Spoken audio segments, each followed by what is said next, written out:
ಸರ್ಕಾರದ ಸ್ಥಿರತೆಗೋಸ್ಕರ ಕಮ್ಯುನಿಸ್ಟ್ ಪಕ್ಷಗಳೊಂದಿಗೆ ಮೈತ್ರಿಯನ್ನು ಹೊಂದಿದ್ದಂತಹ ಕಾಂಗ್ರೆಸ್ ಸರ್ಕಾರ ಈ ಖಾಸಗೀಕರಣದ ಗೋಜಿಗೆ ಹೋಗಲಿಲ್ಲ.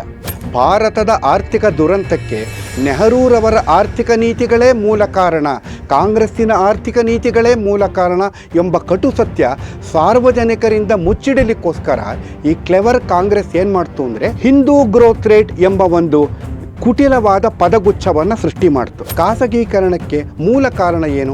ಕಳೆದ 9 ವರ್ಷಗಳಲ್ಲಿ rate of return on capital employed ಇದೆಯಲ್ಲ ಸ್ನೇಹಿತರೆ, ಅದು 44% ಕುಸಿದಿದೆ. ಏರ್ ಇಂಡಿಯಾಕ್ಕೆ 8,400 ಕೋಟಿ ರೂಪಾಯಿ ನಷ್ಟ ಅಂತ ತೋರಿಸಿದ್ದೀವಿ. ಇದು 1 ವರ್ಷದ ನಷ್ಟ.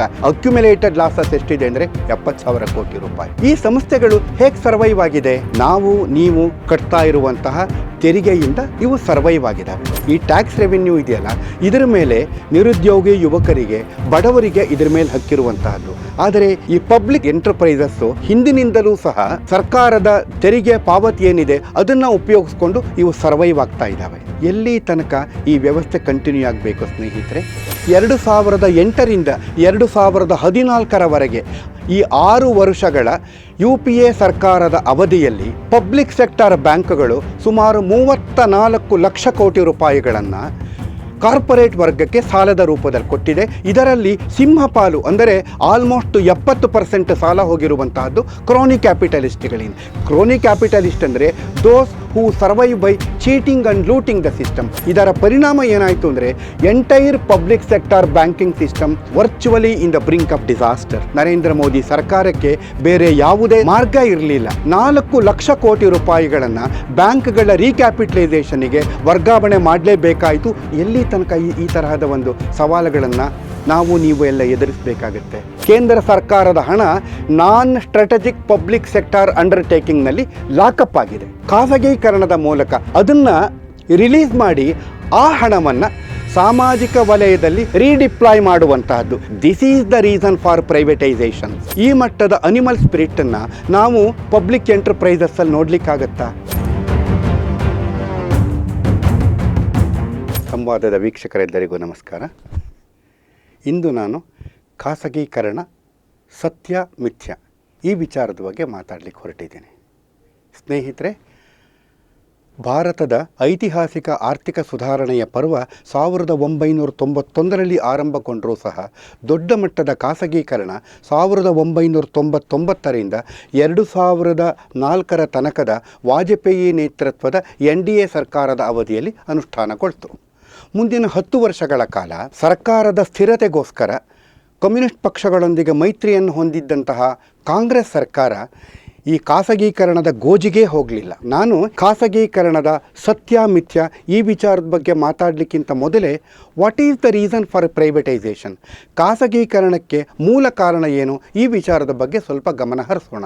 ಸ್ನೇಹಿತರೆ, ಭಾರತಕ್ಕೆ ಸ್ವಾತಂತ್ರ್ಯ ಬಂದ ನಂತರ ಅಧಿಕಾರದಲ್ಲಿದ್ದಂತಹ ನೆಹರು ನೇತೃತ್ವದ ಕಾಂಗ್ರೆಸ್ ಸರ್ಕಾರ, ನಂತರ ಅಧಿಕಾರಕ್ಕೆ ಬಂದಂತಹ ಇಂದಿರಾ ಗಾಂಧಿ ನೇತೃತ್ವದ ಕಾಂಗ್ರೆಸ್ ಸರ್ಕಾರ ಸೋವಿಯತ್ ಒಕ್ಕೂಟದ ಆರ್ಥಿಕ ನೀತಿಗಳನ್ನು ಅನುಕರಣೆ ಮಾಡ್ತಾ ಭಾರತದಲ್ಲಿ 100 ಪಬ್ಲಿಕ್ ಸೆಕ್ಟರ್ ಎಂಟರ್ಪ್ರೈಸಸ್ಸನ್ನು ಹುಟ್ಟುಹಾಕ್ತು. ಆದರೆ ಅಭಿವೃದ್ಧಿಯ ಕುರುಹೇ ಇಲ್ಲದಿರುವ ಕಾರಣದಿಂದಾಗಿ ಸೋವಿಯತ್ ಒಕ್ಕೂಟ ನಿಧಾನವಾಗಿ ಅವನತಿಗೊಳ್ತಾ 1991ರ ಹೊತ್ತಿಗೆ ಅದು 15 ರಾಷ್ಟ್ರಗಳಾಗಿ ನುಚ್ಚು ನೂರಾಗಿ ಹೋಗ್ಬಿಡ್ತು. It got disintegrated. ಭಾರತದಲ್ಲೂ ಸಹ ನೆಹರುವಿನ್ ಸೋಷಲಿಸಮ್ ಅಂತ ಏನು ಕರೀತಾರೆ, ಅದು ಸಮಾಜವಾದದ ಸೋಗಿನಲ್ಲಿ ಬಡತನವನ್ನು ಹಂಚಿತೆ ಹೊರತು ಶ್ರೀಮಂತಿಕೆಯನ್ನು ಹಂಚಲಿಲ್ಲ. ಹೀಗಾಗಿ ಭಾರತದ ಆರ್ಥಿಕ ದುರಂತಕ್ಕೆ ನೆಹರೂರವರ ಆರ್ಥಿಕ ನೀತಿಗಳೇ ಮೂಲ ಕಾರಣ, ಕಾಂಗ್ರೆಸ್ಸಿನ ಆರ್ಥಿಕ ನೀತಿಗಳೇ ಮೂಲ ಕಾರಣ ಎಂಬ ಕಟು ಸತ್ಯ ಸಾರ್ವಜನಿಕರಿಂದ ಮುಚ್ಚಿಡಲಿಕ್ಕೋಸ್ಕರ ಈ ಕ್ಲೆವರ್ ಕಾಂಗ್ರೆಸ್ ಏನು ಮಾಡ್ತು ಅಂದರೆ ಹಿಂದೂ ಗ್ರೋತ್ ರೇಟ್ ಎಂಬ ಒಂದು ಕುಟಿಲವಾದ ಪದಗುಚ್ಛವನ್ನು ಸೃಷ್ಟಿ ಮಾಡ್ತು. ಅಂದರೆ ಭಾರತದಲ್ಲಿ ಏನು ಆರ್ಥಿಕ ದುರಂತ ಆಗಿದೆಯಲ್ಲ ಅದು ನೆಹರೂರವರ ಕಾರಣದಿಂದಲ್ಲ, ಈ ನಾವೆಲ್ಲ ಇದ್ದೀವಲ್ಲ ಹಿಂದೂಗಳು, ನಾವೇ ಮೂಲ ಕಾರಣ, ಈ ರೀತಿ ಒಂದು ತಪ್ಪು ಅಭಿಪ್ರಾಯವನ್ನು ಸೃಷ್ಟಿ ಮಾಡಿದ್ರು. ಸ್ನೇಹಿತರೆ, ನೆನಪಿರಲಿ, ಆರ್ಥಿಕ ನೀತಿ ವಿಫಲವಾಗಿರುವಂತಹದ್ದು ನೆಹರು ಅವರಿಂದ, ಕಾಂಗ್ರೆಸ್ನವರಿಂದ. ಆದರೆ ಅಪಪ್ರಚಾರ ಮಾಡ್ತಿರುವಂತಹದ್ದು ಗೂಬೆ ಕೂರಿಸಿರೋದು ಯಾರ ಮೇಲೆ ಅಂತ ಕೇಳಿದ್ರೆ ಹಿಂದೂಗಳ ಮೇಲೆ. ಜಗತ್ತಿನ ಯಾವುದೇ ರಾಷ್ಟ್ರದಲ್ಲಿ ಅಧಿಕಾರದಲ್ಲಿ ಇರುವಂತಹ ಒಂದು ಸರ್ಕಾರ ತನ್ನ ಆರ್ಥಿಕ ನೀತಿ ವಿಫಲಗೊಂಡಾಗ ಈ ಅಪವಾದವನ್ನು ಒಂದು ಧರ್ಮದ ಜನರ ಮೇಲೆ, ಒಂದು ರಾಜಕೀಯ ಪಕ್ಷದ ಮೇಲೆ ಅಲ್ಲ, ಒಂದು ಧರ್ಮದ ಜನರ ಮೇಲೆ ಗೂಬೆ ಕೂರಿಸುವಂತಹ ಪ್ರಯತ್ನ ಅಥವಾ ನಯವಾಗಿ ಅವರ ಮೇಲೆ ವರ್ಗಾಯಿಸುವಂತಹ ಪ್ರಯತ್ನ ನಿಜವಾಗಿಯೂ ಆಗಿದ್ದರೆ ಅದು ಭಾರತ ದೇಶದಲ್ಲಿ ಮಾತ್ರ. ಇನ್ನಾವುದೇ ದೇಶದಲ್ಲಿ ಈ ಮಟ್ಟದ ವಿಕೃತ ಮನಸ್ಸಿನ ರಾಜಕೀಯವಾಗಿರುವಂತಹ ಕುತಂತ್ರವನ್ನು ನಾವು ಇತಿಹಾಸದಲ್ಲೇ ನೋಡಲಿಕ್ಕಾಗೋದಿಲ್ಲ ಸ್ನೇಹಿತರೆ. ಇತ್ತೀಚೆಗೆ ಪಾರ್ಲಿಮೆಂಟ್ನಲ್ಲಿ ಪಬ್ಲಿಕ್ ಎಂಟರ್ಪ್ರೈಸಸ್ 2018-19 ಸರ್ವೆಯನ್ನು ಮಂಡನೆ ಮಾಡಲಾಯಿತು. ಅದರ ಪ್ರಕಾರ ಭಾರತ ದೇಶದಲ್ಲಿ ಸುಮಾರು 348 ಸೆಂಟ್ರಲ್ ಪಬ್ಲಿಕ್ ಸೆಕ್ಟಾರ್ ಎಂಟರ್ಪ್ರೈಸಸ್ ಇದೆ. ಇದರಲ್ಲಿ ಸುಮಾರು 249 ಆಪರೇಷನಲ್, ಅಂದರೆ ನಿಜವಾಗಿ ಅವು ಕೆಲಸ ಮಾಡ್ತಾ ಇದ್ದಾವೆ. ಈ ಸೆಂಟ್ರಲ್ ಪಬ್ಲಿಕ್ ಸೆಕ್ಟಾರ್ ಎಂಟರ್ಪ್ರೈಸಸ್ನಲ್ಲಿ ಕೇಂದ್ರ ಸರ್ಕಾರ 16.4 ಲಕ್ಷ ಕೋಟಿ ರೂಪಾಯಿ ಫೈನಾನ್ಷಿಯಲ್ ಇನ್ವೆಸ್ಟ್ಮೆಂಟ್, ಅಂದರೆ ಹಣಕಾಸು ಬಂಡವಾಳವನ್ನು 31 ಮಾರ್ಚ್ 2019 ತನಕ ಮಾಡಿದೆ. ನಾವು ಸಾಲವನ್ನೂ ಲೆಕ್ಕಕ್ಕೆ ತಗೊಂಡು ಈ ಟೋಟಲ್ ಕ್ಯಾಪಿಟಲ್ ಎಂಪ್ಲಾಯ್ಡ್ ಎಷ್ಟು ಅಂತ ಕೇಳೋದಾದರೆ ಸುಮಾರು 26.34 ಲಕ್ಷ ಕೋಟಿ ರೂಪಾಯಿಯನ್ನು ಕೇಂದ್ರ ಸರ್ಕಾರ ಹೂಡಿಕೆ ಮಾಡಿದೆ. ಇದರ ಮೇಲೆ 1.43 ಲಕ್ಷ ಕೋಟಿ ರೂಪಾಯಿ ಸಮಗ್ರವಾಗಿ ಲಾಭ ಬಂದಿದೆ. ಇದರದ್ದು ರಿಟರ್ನ್ಸ್ ಎಷ್ಟು ಅಂತ ಕೇಳಿದ್ರೆ 5.4%, ಅಂದರೆ 5.4% ಭಾಗ ಮಾತ್ರ ವರ್ಕೌಟ್ ಆಗುತ್ತೆ. ನಾವು ತಗೊಂಡಿರೋ ಸಾಲದ ಮೇಲೆ ಕೊಡೋ ಬಡ್ಡಿ ದರ ಎಷ್ಟು ಹೇಳಿ? 8-9% ಅಲ್ವಾ? ಇನ್ನೂ ಒಂದು ವಿಚಾರವನ್ನು ನಾವು ಗಮನಿಸಬೇಕು.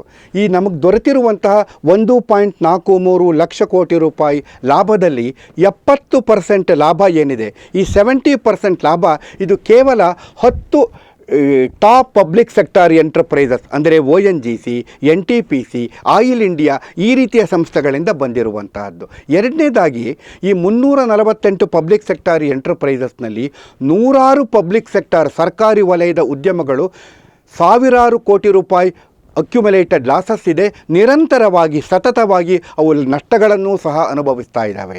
ನಾವು ಚಿಂತಿಸಬೇಕಾದ ಸಂಗತಿ ಏನು ಅಂದರೆ ಸ್ನೇಹಿತರೆ, rate of return on capital employed ಅಂತ, ಅಂದರೆ ನಾವು ಏನು ಹೂಡಿಕೆ ಮಾಡಿದ್ದೀವಲ್ಲ ಆ ಹೂಡಿಕೆಯ ಮೇಲೆ ಯಾವ ದರದಲ್ಲಿ ನಮಗೆ ಲಾಭ ಬಂದಿದೆ ಅಂತ ಲೆಕ್ಕ ಹಾಕೋದಾದರೆ ಕಳೆದ 9 ವರ್ಷಗಳಲ್ಲಿ rate of return on capital employed ಇದೆಯಲ್ಲ ಸ್ನೇಹಿತರೆ, ಅದು 44% ಕುಸಿದಿದೆ. ಇದು ಗಮನಿಸಬೇಕಾದಂತಹ ಸೀರಿಯಸ್ ಸಂಗತಿ ಅಂತ ನನಗನ್ನಿಸುತ್ತೆ.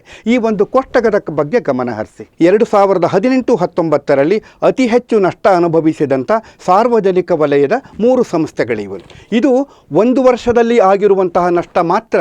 ನೀವು ಹಾಗೆ ಹೇಳೋದಾದರೆ ಏರ್ ಇಂಡಿಯಾಕ್ಕೆ 8,400 ಕೋಟಿ ರೂಪಾಯಿ ನಷ್ಟ ಅಂತ ತೋರಿಸಿದ್ದೀವಿ. ಇದು 1 ವರ್ಷದ ನಷ್ಟ.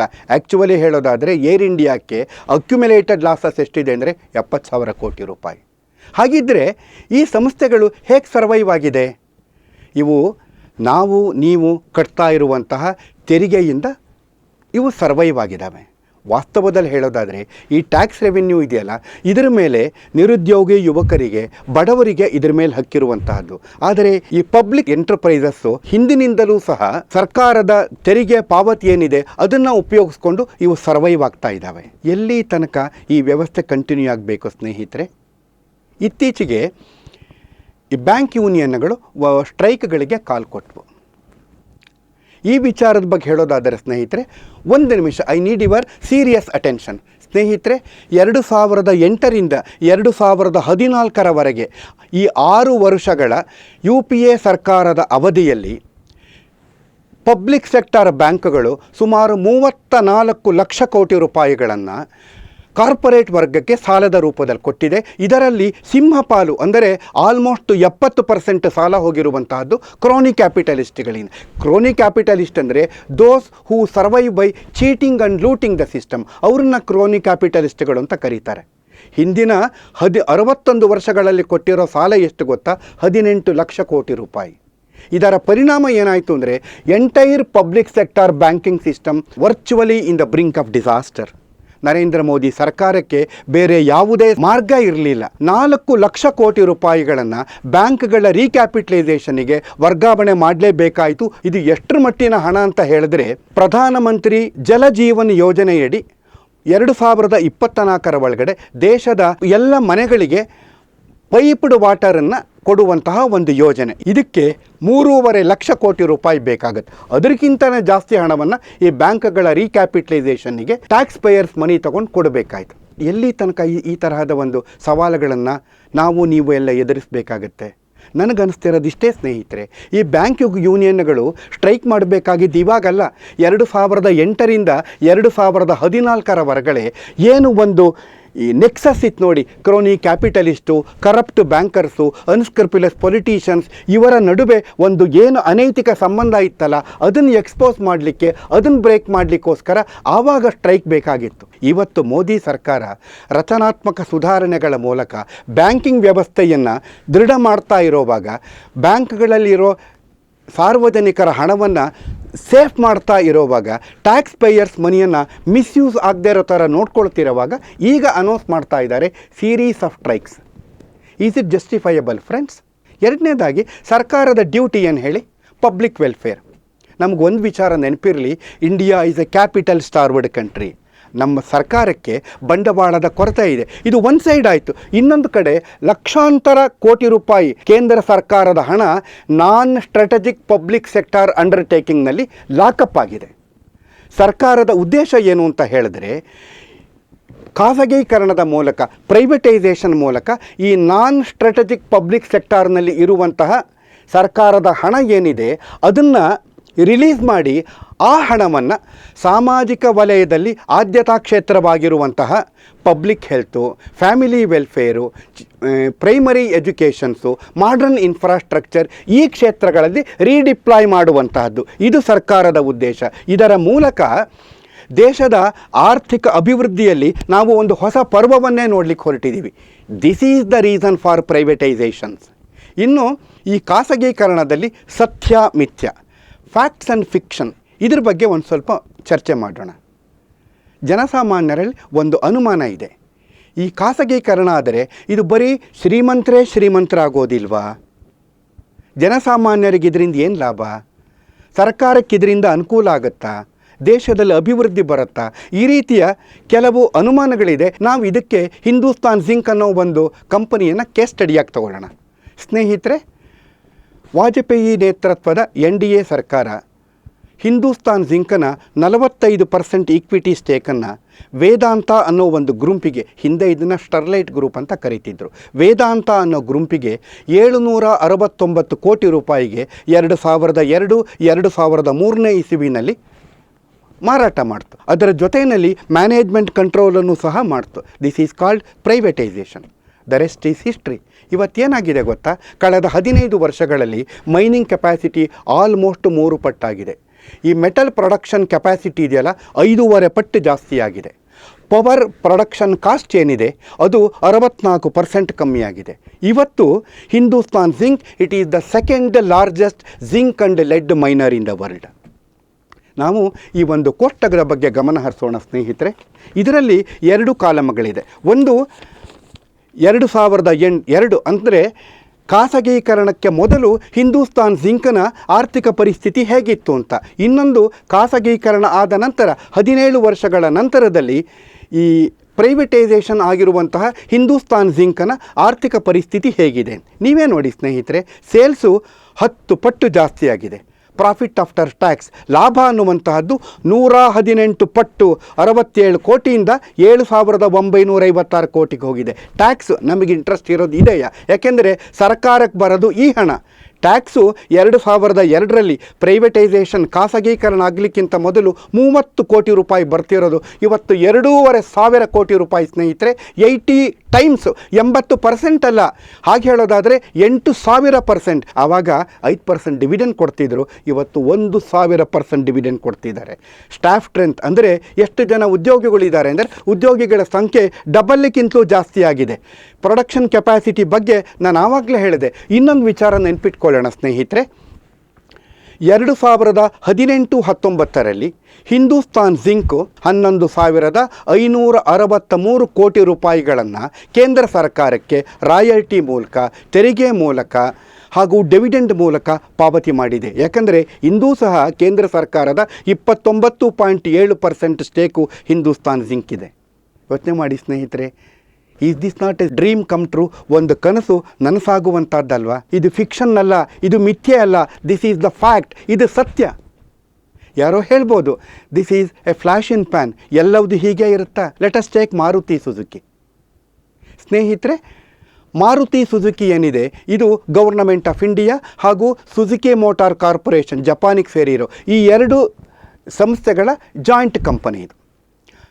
ಕೇಂದ್ರ ಸರ್ಕಾರ 2002ರಲ್ಲಿ ತನ್ನ 49.74% ಈಕ್ವಿಟಿಯನ್ನು 5,928 ಕೋಟಿ ರೂಪಾಯಿಗೆ ಸುಜುಕಿ ಮೋಟಾರ್ ಕಾರ್ಪೊರೇಷನ್ನಿಗೆ ಮಾರಾಟ ಮಾಡ್ತು. ಈ ಒಂದು ಟೇಬಲನ್ನು ನೋಡಿ ಅವರ ಸಾಧನೆ ಯಾವ ಮಟ್ಟಕ್ಕಿದೆ ಅಂತ ನಿಮಗೆ ಗೊತ್ತಾಗುತ್ತೆ. 2002-03 ಅಂದರೆ ಇದು ಖಾಸಗೀಕರಣಕ್ಕೆ ಮೊದಲು, 2018-19 ಖಾಸಗೀಕರಣದ ನಂತರ ಸಾಧನೆ. ಸೇಲ್ಸು ಆಲ್ಮೋಸ್ಟ್ 9 ಪಟ್ಟು ಜಾಸ್ತಿಯಾಗಿದೆ. ಟ್ಯಾಕ್ಸು, ದಿಸ್ ಈಸ್ ಇಂಪಾರ್ಟೆಂಟ್, ಕೇಂದ್ರ ಸರ್ಕಾರಕ್ಕೆ ಖಾಸಗೀಕರಣದ ಮೊದಲು 90 ಕೋಟಿ ಕೊಡ್ತಾ ಇದ್ದರು ಟ್ಯಾಕ್ಸ್ ತೆರಿಗೆನ. ಈಗ 2,965 ಕೋಟಿ ಅಂದರೆ ಸ್ನೇಹಿತರೆ 33 ಪಟ್ಟು ಜಾಸ್ತಿಯಾಗಿದೆ ಖಾಸಗೀಕರಣದ ನಂತರದಲ್ಲಿ. ಇಂಟ್ರೆಸ್ಟಿಂಗ್ ಥಿಂಗ್ ಏನು ಗೊತ್ತಾ, 1,600% ಡಿವಿಡೆಂಡ್ ಕೊಡ್ತಾ ಇದ್ದಾರೆ. ಈ ಡಿವಿಡೆಂಡ್ ಮೇಲೆ ಟ್ಯಾಕ್ಸ್ ಇದೆ, ಪ್ರಾಫಿಟ್ ಮೇಲೆ ಟ್ಯಾಕ್ಸ್ ಬೇರೆ, ಡಿವಿಡೆಂಡ್ ಮೇಲೆ ಟ್ಯಾಕ್ಸ್ ಅಂತ ಇದೆ. ಆ ಡಿವಿಡೆಂಡ್ ಮೇಲಿನ ಟ್ಯಾಕ್ಸೇ 4,968 ಕೋಟಿ ಅಂದರೆ 2002-2003ರಲ್ಲಿ 49.74% ಈಕ್ವಿಟಿಯನ್ನು ಭಾರತ ಸರ್ಕಾರ 5,928 ಕೋಟಿಗೆ ಮಾರಿತ್ತು ರೀ. ಇವತ್ತು tax on dividend alone almost 5,000 crores ಬರ್ತಾ ಇದೆ ಅಂದರೆ ಇದು ಒಂದು ದೊಡ್ಡ ಸಾಧನೆ ಅಲ್ವಾ ಸ್ನೇಹಿತರೆ? ಇನ್ನೊಂದು ವಿಚಾರ ನೋಡಿ, ಆವಾಗ 3.6 ಲಕ್ಷ ಯೂನಿಟ್ಗಳು ವಾಹನಗಳು ಮಾರಾಟ ಆಗಿತ್ತು. 2018-19ರಲ್ಲಿ 18.6 ಲಕ್ಷ ವಾಹನಗಳು ಮಾರಾಟ ಆಗಿದೆ. ಇದು ಒಂದರಿಂದನೇ GST ಎಷ್ಟು ಬರುತ್ತೆ ಅಂದರೆ ಕನಿಷ್ಠ ಅಂತ ಹೇಳಿದರೆ, ಕನಿಷ್ಠ ಅಂದರೆ 17,000-18,000 ಕೋಟಿ ರೂಪಾಯಿ ಬರೀ GST ಒಂದೇ ಬರುತ್ತೆ. ಒನ್ಸ್ ಅಗೇನ್ ಹೇಳ್ತಿದ್ದೀನಿ, these are the facts, not A fiction. ಇದು ಸತ್ಯ ಹೊರತು ಮಿಥ್ಯ ಅಲ್ಲ. ಇದು ಸಾಧನೆ ಅಲ್ವಾ? ಸಮಾಜಕ್ಕೆ ವೆಲ್ತ್ ಕ್ರಿಯೇಟ್ ಮಾಡಿಲ್ವಾ ಸ್ನೇಹಿತರೆ? ಹಂಡ್ರೆಡ್ಸ್ ಆಫ್ ಆ್ಯಂಕ್ಸಿಲರಿ ಯೂನಿಟ್ಸ್, ಸಾವಿರಾರು ಶೋರೂಮ್ಸು, ಸರ್ವಿಸ್ ಸೆಂಟರ್ಸು, ಕಾಶ್ಮೀರದಿಂದ ಕನ್ಯಾಕುಮಾರಿಯ ಒಳಗಡೆ ಅಕ್ರಾಸ್ ದ ಕಂಟ್ರಿ ತಾಲೂಕು ಮಟ್ಟದಲ್ಲಿ ಸರ್ವಿಸ್ ಸೆಂಟರ್ಸ್ ಇದೆ, ಶೋರೂಮ್ಸ್ ಇದೆ. ಇದರಿಂದ ಲಕ್ಷಾಂತರ ಜನಗಳಿಗೆ ಉದ್ಯೋಗ ಸೃಷ್ಟಿಯಾಗಿದೆ. ಹೇಳಿ, ದೇಶಕ್ಕೆ ಅನುಕೂಲ ಆಗಿಲ್ವಾ? ಸರ್ಕಾರಕ್ಕೆ ಅನುಕೂಲ ಆಗಿಲ್ವಾ? ಸಾಕಷ್ಟು ತೆರಿಗೆ ಬಂದಿಲ್ವಾ? ಜನರಿಗೆ ಕೆಲಸ ಸಿಕ್ಕಿಲ್ವಾ? ನಾವು ಯೋಚನೆ ಮಾಡಬೇಕಾಗಿರೋದಿಷ್ಟೇ.